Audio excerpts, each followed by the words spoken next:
Welcome to the Produce Moms Podcast, where we believe there is a produce mom in all of us. I'm Lori Taylor, founder and CEO of the Produce Moms. For 10 years, I sold fresh produce to over 300 grocery stores in the U.S. And today, my team and I are fully focused on inspiring people to eat more fruits and vegetables. This show is just one of the ways that we hope to inspire you and your family to eat more produce and live a better life.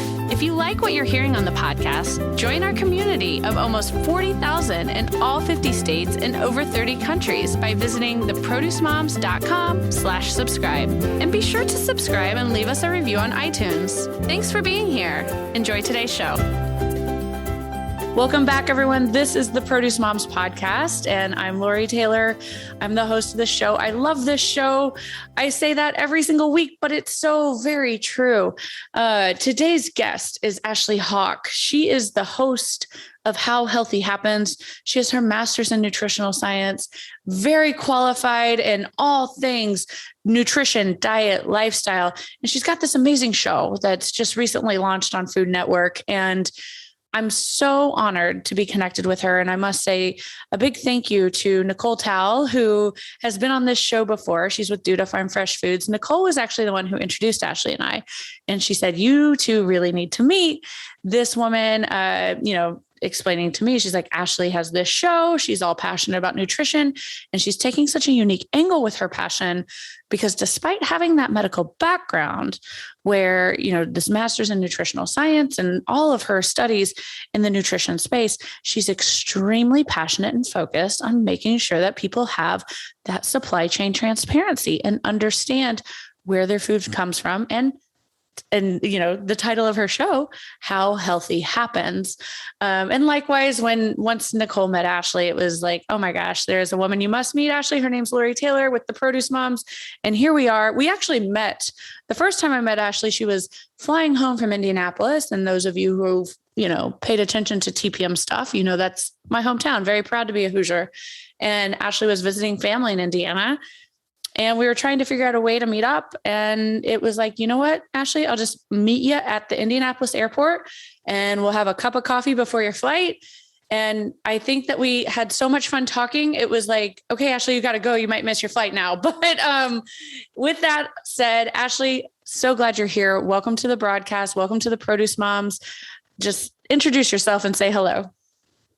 Oh, thank you so much, Lori. Well, it's such a pleasure to be here. And kind of as you mentioned, I just felt like it was instant when Nicole connected us, just so much in line in terms of the message and the mission that we're both on here, which, is kind of twofold, increasing fruit and vegetable intake, but also really making sure that we have that transparency and that sustainability in all of our food systems that's going to see our next generations through. So it's so great to be here. I'm excited to talk a little bit more about the show. And thank you for that fantastic intro. If I could wake up every morning to an introduction like that, I feel like every day would just be a 10 out of 10. Well, you can listen back to it on demand. That's going to be my new alarm. And my husband's going to wake up and be like, are we listening to your intro again? And I'm going to be like, shh, I'm getting in the mindset. Just calm down. Well, it's all authentic. I mean, Ashley is definitely the type of personality where you immediately feel at ease. Nutrition can be an intimidating topic for people. People who study nutrition and who have dedicated their life to it can sometimes feel, inapproachable is the right adjective. But you, in no way, shape, or form is that you have broken down those barriers and I think it kind of comes from your passion of the transparency and making sure that people have the truth about their food. And also your very realistic approach to how healthy is it's a personalized concept. Yeah. Well, I just, from a young age and kind of starting out in school, my background started in media and working in front and behind the camera. And the thing that kind of clicked for me day one was, look, if we can be transparent about everything, we've just eliminated half the issues that people face when it comes to starting out in a career. When we can just kind of be completely upfront and what you see is what you get, then people trust you. And that really is the first step in any sort of business. So that's kind of where I started gaining this background on, okay, how can we relate to people? How can we make media and entertainment relatable and approachable. And then from there, when I went into studying nutrition and really kind of got that deep science background, it was a whole nother side of my brain. But then it also clicked of how can we convey this information? This sometimes really dense, really hard to understand information. How can we break it down and make it accessible to people everywhere? And that's where, kind of sowing this pattern, if you will, really started to come into place. And that was kind of the seeds of creating the show, and also what led this merger of nutrition and media. That's so good. And it's so important. I mean, you have to make sure to make that big impact in the world, you have to be able to reach folks. So the media component, right. The media, all good causes must have that media angle, in my opinion. Right. And that's the other thing too, though, as you mentioned, nutrition is such a personal topic. It really is one of those few things that affects every single aspect of your life. I don't know about you, but I have some days where the first thing I think about when I wake up is just like, what am I going to have for breakfast? And then it's, what am I going to have for lunch or a snack? And if you don't feel empowered about those choices, if you don't feel empowered about what your next meal or next snack is going to be, or what's in your kitchen, it can really trip you up. And I've seen so many people, and I've experienced it in my own life too, where nutrition can become this really daunting kind of scary thing.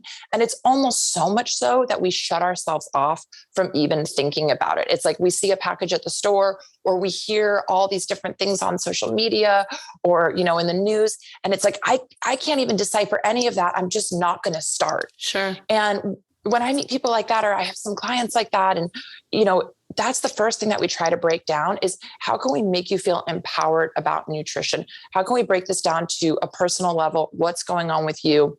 And from there, we can start to address the little changes that might need to happen. Or again, I just really believe that when we educate the individual, it makes it that much easier for them to make the right choices for their body. And I'm kind of getting tripped up here on words, but it's beautiful. I'm listening. Keep going. Well, I want to reiterate that I actually try to stay away from using words like the right choice, or this is the healthiest thing for you, because I actually feel like there are no bad foods. And it's kind of a pet peeve of mine when people label foods as bad. Cause I'm like, what did that food do to you? Did it wake you up in the middle of the night and start poking your feet? No, food doesn't do it. There's no bad foods. There's just foods that have different qualities. There's foods that have different repercussions.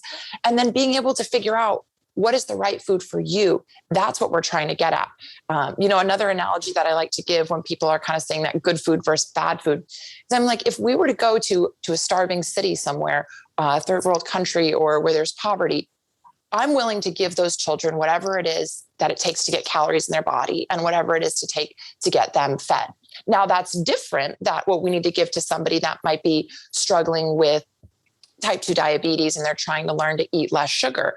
Those are two completely different scenarios, but that's again why there's just food and it has different repercussions on your body. So I don't really like to label it good or bad, but at the same time, that's where empowering the individual to make those choices is so important.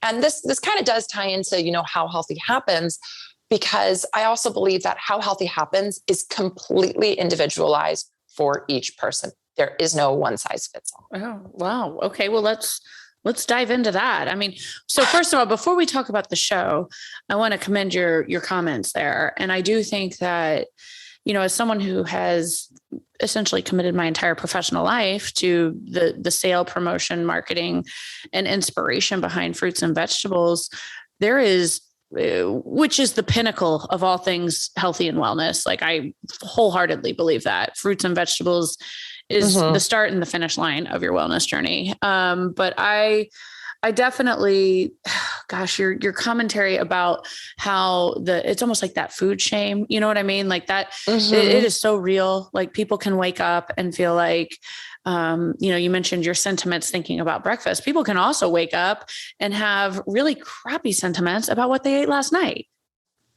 Yeah, it's so true. Yeah.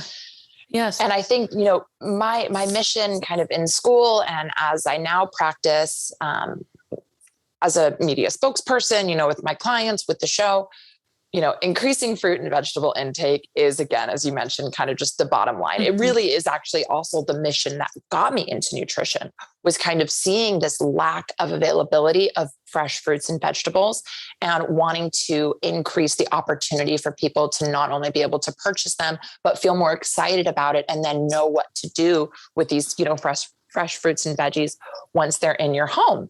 And I think that, as you mentioned, it can become kind of a scary topic that people just, shy away from when they feel overwhelmed about what to do or what to eat.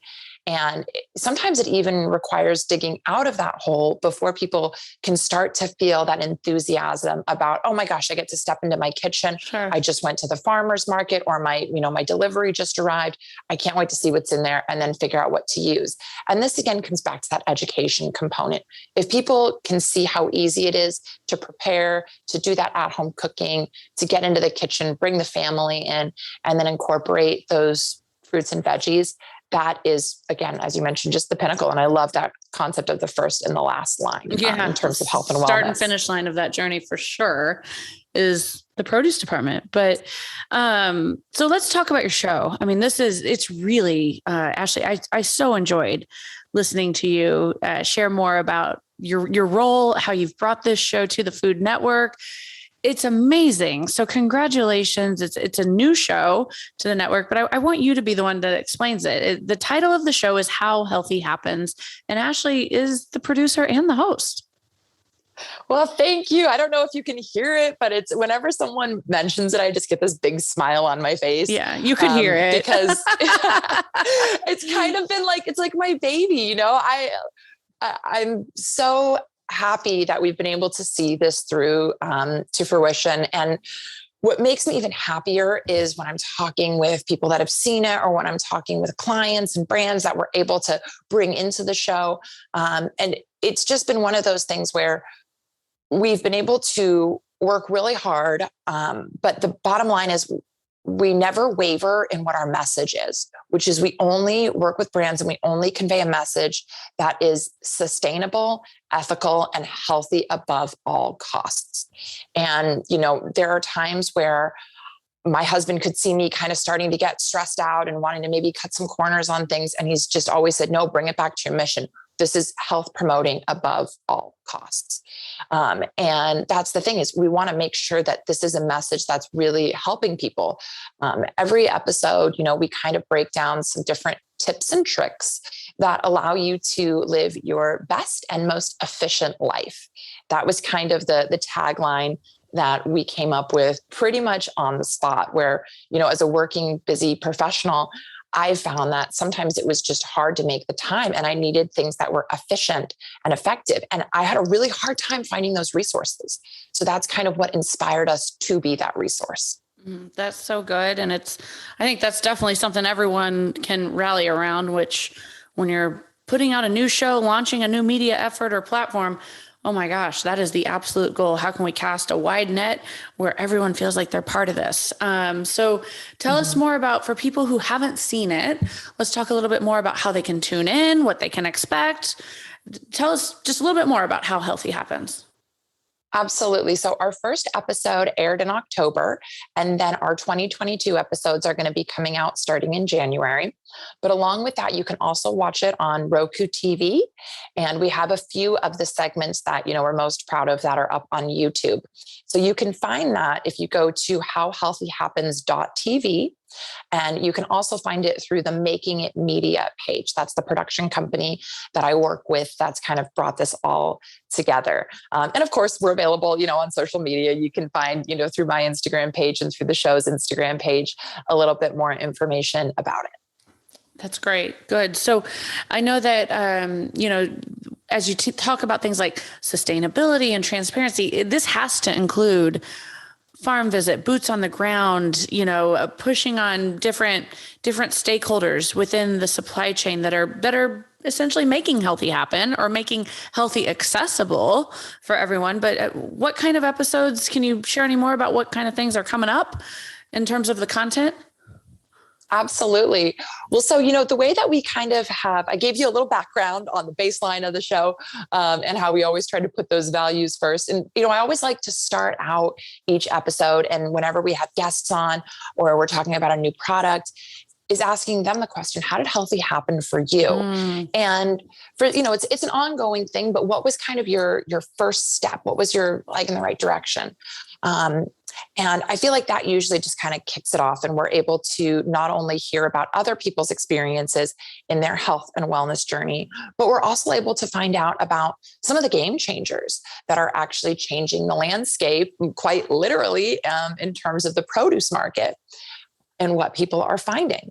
So we've got a January episode coming up, and I'm super passionate about this. And I'm also just so grateful to some of the farms that open their doors, but we are going to be highlighting some of the produce farms. Duda Farm Fresh is one that you had kind of mentioned earlier with Nicole. The Dandy brand, for anyone. The Dandy brand. Yeah. Don't you just love that brand name? It's the Dandy celery. I absolutely love them. Shout out to everyone at Duda Farm Fresh Foods. Way to seize this opportunity with how healthy happens. Absolutely. And I have to say too, just kind of, I'm really excited for their showcase, because I think that sometimes we take for granted some of the things that we have in our backyard. And when I was living in Northern California, I would drive through some of those fields or drive by them on a weekly basis. Yeah. And I just always thought, oh, that's pretty. Or, oh, maybe that's where, our food comes from. But or, how cute. There's a tractor. Yeah, exactly. Where I'm like, oh, that looks so picturesque. Yeah. But then going in and being able to actually see the massive space and what a production and how many people go into that package of celery is such a gift. It truly is. And it makes you feel small. And I love when I get to feel small. I love to feel like when my problems really aren't that big, because I'm just this tiny little dot. Yeah. And I have to say, being, in that celery field, that was just massive. And seeing these people hard at work, seeing these beautiful stalks of celery, I'm thinking, I'm going to take these home and use these as my next centerpiece. These are gorgeous. Right. And just seeing how much work goes into one of those, it was so refreshing, quite literally, to just feel, okay, I'm lucky that I get to just go to the store and purchase this. How lucky are we that we have these farms that are working so hard to give us the freshest produce possible, so that we're not having to grow that in our backyard? Because that's what I think is, a couple hundred years ago, how else would I have been eating this celery? Right. So it just kind of fills you with gratitude. Absolutely. 100%. And, Ashley, I don't know if we discussed this during that lovely airport beverage that we shared, but I've been to right around 200 farms over the last 6 years. And not once have I stepped foot on a farm or a production facility and felt anything less than majestic. It's just like, oh my gosh, this takes my breath away.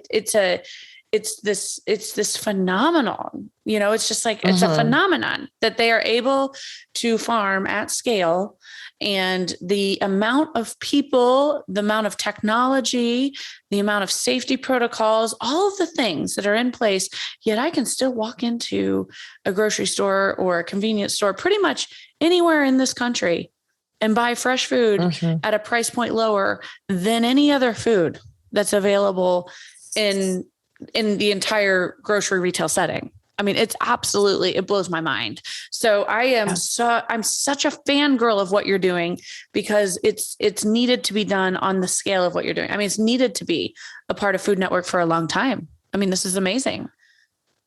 Well, thank you. No, and I mean, it's also just exciting that we can continue to share that story and just allow exposure, be able to be that voice. A lot of the times we work with a variety of businesses, some on the smaller side, some are mom and pop, some are these bigger farms. But I am grateful that we're able to lend a voice to these manufacturers of all types of, goods in the health and wellness industry. So often we turn on the TV, and who is it that has the money to put commercials on the TV? it's these huge fast food chains. Yeah, Cheetos. We don't see a commercial for, like, oh, here, have a delicious orange or something. We're not seeing that. Right. So having the opportunity to be able to be that voice is just, it's been really exciting, as I mentioned. And one thing I just kind of want to circle back on, because I want to make sure we address it, is also the same sustainability chain. We buy our food and sometimes we don't realize where it comes from, and also being able to see where it comes from. And I think this is so important for our children to see as well. Where it comes from can make a really big difference in terms of their approach to eating and also their excitement around meal times. Sure. I know we don't all have the opportunity to go to a farm, and there are some farms that will open their doors to do apple pickings. And I really always encourage, actually, I'd love to hear your opinion on this, but personally, I always encourage people to be able to take their kids and go do that and allow their kids to see where all these produce are coming from, because I think it makes it more exciting for them when they get back into the kitchen and they're like, oh, the carrots, and being able to taste them when they're not cooked versus when they're cooked. And that's how we're able to plant those seeds early on in our children. Yeah, completely agree with you. We're big fans of that. I mean, from everything, if you have access to actually going to a farm or participating in some form of agrotourism, even if it is, like a local orchard or doing something a little bit, larger scale, like going to a celery farm in the Salinas Valley. That's critical. But you know what else is great? Having a garden, even if it's an herb garden on your kitchen countertop or in your backyard or in a container. And then also every time you go to the grocery store, this was something I started with my kids. I would let them pick a fruit or vegetable. And I just said, any fruit or vegetable that you're interested in, you can pick it. And then we'll cook it or cut it and prepare it together at home. And when my young boys were growing up, they're now, teens, preteens, but, that was the number one way I got them to try fresh produce in greater variety, because it's really about volume and variety on that quest for, a healthier life. And that was a great way for me to get my young boys interested in trying new things, was to simply let them be the decision maker. I was fortunate where we could do that. I know that there are households that you really can't play with the food, like you really can't roll that dice and take the risk. If I buy this, are we going to waste it? Because no one will eat it. So we have also invested in other resources at the Produce Moms, things like produce department bingo and stuff like that. Free downloads on our website, free things that the kids can access off your smartphone when you are shopping for your groceries. So we're trying really hard to make sure that there is that inspiration for everyone. And you are so right, Ashley. We got to get our kids involved in the process, involved in the journey. Yeah. And just one other thing I, kind of want to note, because as you're saying this, I'm like, amen, sister, this is all so true. This is perfect. And I always remember to think about our audience. And I love the fact that, the people out there listening to this, you're probably in the kitchen making food with your kids. But we might have that friend, or we might have that person in our community that always kind of makes those comments of like, oh, I wish I could meal prep like you, or your kids' lunches always look so healthy. Why aren't mine like that? And I just want to remind us that leading by example, and being able to offer a hand to maybe that mom or that person in our community that might feel overwhelmed about making some of these changes can be just as rewarding for you as it can be beneficial to them. So, I all have those friends that always go, oh, you're always eating the healthiest things and blah, blah, blah. And I try to not encourage that type of talk too much, but instead say, why don't you come over for dinner? Or, we can make an appetizer together, and then instead get them, in that hands-on situation to start making some of their own things, and maybe see if that inspires them or gives them the confidence to start doing it on their own. That's so good. So Ashley, I got to ask you your hot seat question. How does healthy happen with you? What's so funny, Lori, is like this whole time I've been kind of like, wow, the tables have totally been turned on me, because in my producer host role, I'm doing exactly what you do. Right. And now I'm sitting over here, just like this morning, I was like, do I need to prep anything? I'm like, well, no, I know what I need to say. It's good. Just me. And I'm like, okay, well, and now I'm sitting here and I'm like, oh my gosh, this is totally how people feel when I'm interviewing them. But I love it. It's great. This is healthy. So let's see how healthy happened for me. And I know I wish I had like a really really, really cool story. But how healthy happened for me was exposure. I grew up with my grandparents, living in England and having that garden, that fresh fruits and vegetable garden in their backyard. And, I lived in Tucson, Arizona, where I was outside all the time. I had animals, I had horses. It's not like my family was necessarily able to afford all these crazy luxuries. It's just, we made it work. And remember in the second grade, when you can take those little eggs and they hatch into chickens? And then the teacher's like, does anyone want to keep a chicken? Yes. Love my mother so much for being like, sure, I guess. Cause I was like, I want a chicken. So we bring this chicken home and I'm in the second grade. And it was, seeing the fresh fruits and vegetables growing in the garden, plus having this chicken, I was like, I don't want to eat these animals anymore. I want to be a vegetarian. And literally when I was in the second grade, I became a vegetarian. Wow. And as I got older, I started learning more and more about this, but it was just the kind of thing where I never thought too much about it because it was just my lifestyle. And it was being able to see, okay, well, I eat the vegetables and I eat some of the grains and things. But I feel good with that. And again, growing up in Tucson in the Southwest, if it ain't broke, don't fix it. Right. So as I got older, it was just the kind of thing where I was like, well, yeah, I'm a vegetarian. And people would always say like, well, why do you do it? And I was like, well, because it works for me. And it was then that I started diving back into, okay, why does it work for me? And again, it's just that learning knowledge. And I think how healthy has happened and is, again, it's an ongoing journey. Right. It's not one day you reach the pinnacle of healthy and hey, don't worry about it ever again. It's an ongoing journey, but I always bring myself back to trying to just be closer to the earth, trying to be closer to nature, because I feel like nature provides exactly what we need. And from there, if you can embrace that, you will find exactly what you need.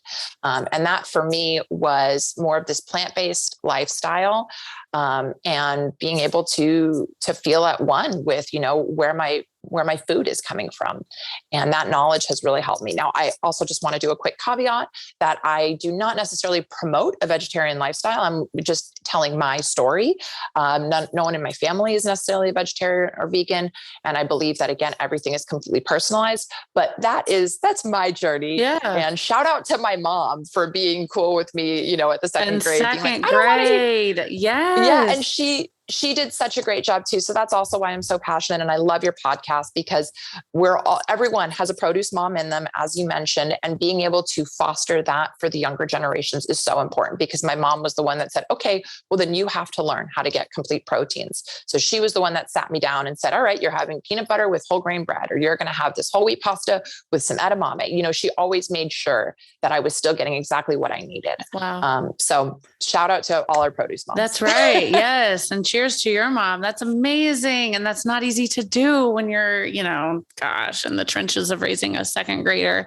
That's a tough stage of parenthood when, everyone's so needy still at that stage, so That's amazing. What a beautiful story.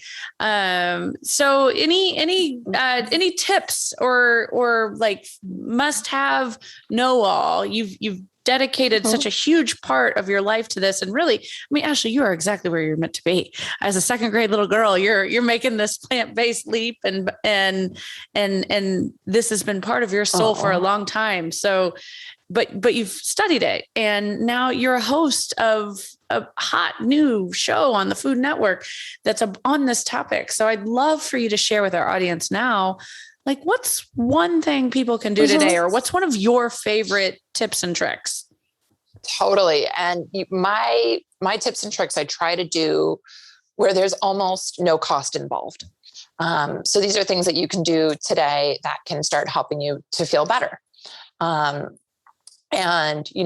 as we've mentioned, and I think everyone can hear this coming, fresh fruits and vegetables are number one, or just fruits and vegetables in general. So being able to increase your intake of those 9 out of 10 times, if you just start adding one extra serving of fruits or veggies to your day, after a week, you're kind of going to naturally start to feel better because they're just so hydrating. And that's also going to give you that extra boost of vitamins and minerals. It's also going to give you all those natural sugars and fibers that just help us feel good and functioning at our best. I always say we want to eat things that are alive because we're alive, right? So we want to be able to eat that, that apple that's going to start to go brown because it's alive. Same with the bananas, same with those cucumbers. So eating things that are alive to help keep you alive is just kind of a rule of thumb for me. Great saying. That's actionable advice that everyone can understand. That's great. Totally. And it kind of leads into the second thing, which is drink more water. I feel like sometimes we can become chronically dehydrated. That is so me. Do you want to know how much coffee I drink a day? I don't know if you do. Well, I know I'm curious because I hope it makes me feel better about my coffee consumption. Good. I drink at least 8 cups of black coffee a day. Yep. Sisters here. Don't worry. I am right there with you. And I definitely am not matching that with water 1-to-1. There's no way, there's days I go. But here's the thing. I want to tell you that there is actually water in coffee, but there's also caffeine. So that's just kind of where you have to balance it out. But it's not the end of the world. If you're drinking your coffee, I love my coffee. It's only when we start to run into those kind of health things, because I also bet that you're getting tons of water from the foods that you're eating. The foods that you're eating are probably equally hydrating. So that's helping. That definitely helps. We have a blog on that topic too. The most hydrating fruits and vegetables. You'd be surprised. Yeah. There's a lot of your favorites probably on that list. Exactly. No, that's the thing is, strawberries, cucumbers, celery, like they're so hydrating. So definitely also being able to find ways to get extra water and fluids through your diet is really important. But just staying properly hydrated keeps that energy up. And then, the last thing I would say is probably sleep. And again, I know that can be hard. Sleep can be really hard for a lot of people. But that's kind of how we try to regulate our metabolisms. And I know that there are times where I'll just feel kind of groggy and hungry and cranky. And it's usually because maybe I need to take that 15-minute cat nap. And then I wake up and I feel so refreshed. Or maybe I just need to go to bed a little bit earlier the next night. There's no shame in carving out that time for self-care if it's going to help you, being able to function at your best. So I'm a really big fan, especially since I had my baby. It's like, if my day isn't going well and I can tell that I'm cranky, I'm hungry for no reason, I'm reaching for the garbage food or something. And I say the garbage food, like for me is like the highly processed snack ready to eat. Yeah, got it. Yeah, where I can just tell that I'm off. Right. And I need to make that time to take that quick 30-minute cat nap and just totally reset it. And there's no shame in that. There you go, produce moms. You just got your permission to take a nap today. Exactly. So I would say, just to kind of sum up, those are my 3 kind of like go-to tips, and I can give you a few more too, but those are great. Eat those fruits and veggies, drink that water, and try to rest. And any variation of that will do. I know we can't do all those things overnight necessarily, but even just trying to change one of those things, even once a day, totally get you in the right direction. That's right. Ashley, I just took a big gulp of my water. So that girl. See, so if you're listening, take that big sip of water. That's right. Right now, everyone, we're getting closer. Drink water. Cheers. Yes. All right. Well, Ashley, this has just been a true pleasure to have you on the show, to learn more about how Healthy Happens, the show that you produce and host, but also just your amazing passion, your history, your knowledge, your fun spirit. I mean, you're definitely a person our listeners are going to want to keep in touch with. So how can people find you and connect with what you're doing? Well, thank you so much. This has just been awesome to chat with you. You can find me on social media at Ashley Ann Hawk. You can find the show at Healthy Happens TV. And you can also find me on my website, which is ashleyhawkrd.com. Oh, there we go. All right. Well, Ashley, we actually have a tradition on the Produce Moms. You've dropped a whole lot of great inspo and, wonderful, wonderful sentiments today on the show, but you do get the final words, the closing goodbyes. So I'm thankful you were here. I'm so blessed that you were part of this show today. And I feel very fortunate that our paths crossed on that beautiful afternoon in Indianapolis, but you do get the final goodbyes, closing remarks, and, just the last send off for the show. So the mic's back to you to close out the show. Oh man, I love it. Okay, great. Well, again, I just want to thank you for meeting me at the Indianapolis airport. That was so much fun. And, I heard something today that was just embracing the importance of community and how people are not supposed to be alone. And I think that's really important to keep in mind when it also comes to our meals. And we're not supposed to be alone. Being able to open up your home, share those meals with your family, with your friends can really be so important. And it can give so much back to you and to those around you. How healthy happens, it's not overnight, but it's by making small and gradual changes. So I really just encourage our listeners today and the produce moms everywhere, that produce mom and all of us to kind of put yourself out there, maybe invite someone new into your home for dinner, or invite that neighbor over, or pack an extra lunch for one of your kids' friends that, maybe their mom is busy that day and you want to step in and help out. So just embrace that sense of community when it comes to our fruits, vegetables, and our food every day. And again, thank you so much for having me. I hope you all check out our January 22 episode of How Healthy Happens. Thanks for joining us on this episode of the Produce Moms Podcast. If you or someone you know would like to be a featured guest, just send an email to Lori@theproducemoms.com. We know there is a produce mom in you because there's a produce mom in all of us. Join our community on Facebook and all social platforms. Help us change the way America eats. Thanks again for listening, and we'll see you next time.